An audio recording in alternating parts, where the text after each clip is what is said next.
Hey everyone, welcome to another installment of Harry Potter Theory. I've got a quick video for you today on the most recent update from HBO, which includes their finalized casting decisions for 9 more major actors in Season 1, which will cover the Philosopher's Stone. This includes casting announcements for Molly Weasley, Draco Malfoy, Lucius Malfoy, Sheamus Finnegan, Parvati Patil, Lavender Brown, Vernon and Petunia Dursley, and Cornelius Fudge. Let's dive into it. Molly Weasley, Catherine Parkinson. Actress Catherine Parkinson has officially been cast as Molly Weasley, the warm-hearted matriarch of the Weasley family. Parkinson is best known for her work in British comedy, particularly her role as Jen Barber in The It Crowd, as well as appearances in Humans, Defending the Guilty, and Doc Martin. Originally portrayed by Julie Walters in the Harry Potter films, Molly is remembered for her fierce loyalty, maternal warmth, and of course, her unforgettable duel with Bellatrix Lestrange in The Deathly Hallows. Casting Parkinson in this role signals an interesting shift, as while she's often associated with dry wit and understated performances, Molly Weasley requires a deep emotional range, balancing tenderness with toughness and warmth. I'm a big fan of Parkinson, and I'm excited to see what she does with the role. Before we go any further, I just want to mention that only 30% of you are subscribed, so if you enjoy the content, please like the video and subscribe to the channel. Lucius Malfoy, Johnny Flynn. Another very familiar face, at least to me, Johnny Flynn has officially been cast as Lucius Malfoy, the aristocratic Death Eater and father of Draco Malfoy. And while I can't quite shake the image of him being the whiny main character of Lovesick, in all fairness, he is quite a versatile actor. Most recently, he starred as Ian Fleming in Operation Mincemeat, showcasing a slick, calculating charisma that feels right at home with a character like Lucius. In the original film series, Lucius was portrayed by Jason Isaacs, who brought a cold elegance and quiet menace to the role. With his pale features, flowing blonde hair, and serpentine demeanor, Lucius became one of the franchise's most iconic antagonists, equal parts refined and repellent. Flynn's casting suggests a slightly different take. While Isaacs leaned into icy villainy, I suspect Flynn may be less overtly sinister and more psychologically led. Lucius isn't just a Death Eater. He's a man driven by status, fear, and a desperate need to preserve his family's standing in a shifting world. I just wonder how they'll choose to visually portray Lucius, as Isaacs brought an entirely different visual package to the role that didn't exactly align with the books. On a side note, it is slightly disappointing that actor Tom Felton won't be reprising the role of his on-screen father, but I suppose I did always have mixed feelings about it, and it's nice to give fresh faces a chance at portraying the Malfoys. Cornelius Fudge, Bertie Carll. Actor Bertie Carll has officially been cast as Cornelius Fudge, the often flustered and frustrating Minister for Magic. Carll is an acclaimed stage and screen actor with a wide range of credits, including Dr. Foster, The Crown, and Dalgliesh. In the original films, Fudge was portrayed by Robert Hardy, who brought a pompous charm and a slow-burning denialism to the role. As minister, Fudge's legacy is defined by his refusal to acknowledge Voldemort's return, placing politics and public perception above truth until it was far too late. Carvell's casting hints at a version of Fudge that may be a bit more complex. He's shown a talent for playing men in power who mask insecurity with bluster and who unravel under pressure, qualities that map perfectly onto Fudge's arc. I haven't seen enough of Carll to accurately assess the situation, but I think he's got the tools. Vernon Dursley, Daniel Rigby.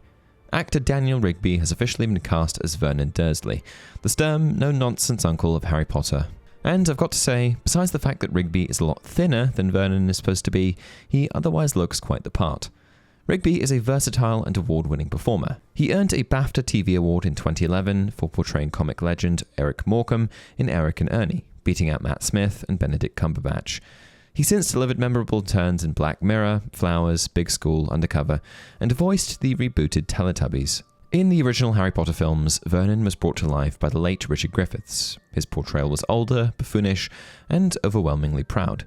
The new HBO adaptation swaps that caricature for a more age-accurate version.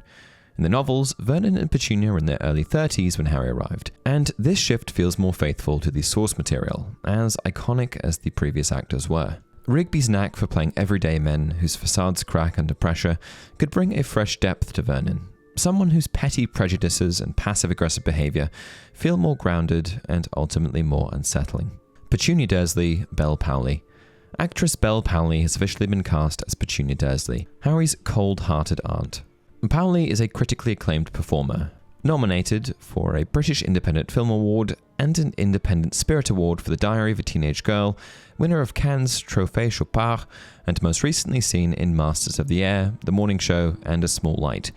She combines youthful energy with a capacity for emotional nuance, traits that may bring a fresh, grounded intimacy to Petunia's resentment and social rigidity. In the original films, Petunia was portrayed by Fiona Shaw, delivering a repressed, bitter, and stern figure. While Belle does seem a bit young for the role, her age does actually more closely align with the books, and this is great if we consider that one of the goals of the reboot was to stay true to the source material. Draco Malfoy, Locks Pratt. Locks Pratt has officially been cast as Draco Malfoy, the proud Slytherin pureblood who quickly becomes Harry's rival at Hogwarts. Though young, Pratt already brings a strong acting pedigree to the role. He first gained recognition for his breakout performance as Jack Merridew, the dangerous and charismatic bad boy leader, in the BBC adaptation of Lord of the Flies. That role established him as a compelling presence on screen, capable of portraying arrogance, manipulation, and emotional volatility, all traits crucial to a convincing Draco. Now, with his casting in Harry Potter, Pratt marks his entrance into a major fantasy franchise. It's a big leap, but one that seems well matched to his trajectory, from intense dramatic roles into the kind of layered work that Draco demands. Sheamus Finnegan, Leo Early. Actor Leo Early has officially been cast as Sheamus Finnegan, the fiery Gryffindor known for his explosive spells and loyal spirit.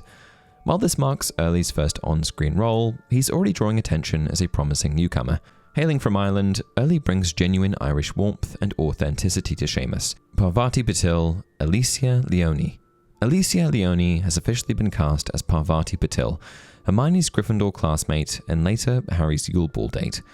While Leone is making her screen debut, that hasn't stopped her from stepping into a role full of warm confidence and emotional resonance. Lavender Brown, Sienna Musa. Sienna Musa has officially been cast as Lavender Brown, the dramatic and often emotionally intense Gryffindor. While Musa is new to the screen, her casting signals the series' commitment to fresh talent. Lavender will be brought to life by an actor who can lean into her character's bold presence and passionate heart. In the original films, Lavender, portrayed by Jessie Cave, was a teen dramatic, excitable, affectionate, and sometimes overwhelming. And that's all of the casting decisions we've got for now. My thoughts? While it's true that some of these choices feel quite different from the original film castings, it's worth remembering that those versions weren't always perfect either. In fact, a few of these new selections actually lean closer to the book-accurate ages and personalities of the characters, especially in the case of the Dursleys. It's becoming clear that this reboot isn't just repeating what came before, it's reimagining it for a new era. And while these casting announcements are undeniably exciting, there are still a few big question marks left. Like, who will play Arthur Weasley or Dudley Dursley? I guess we'll have to wait and find out. Until next time, remember, it does not do to dwell on dreams and forget to live.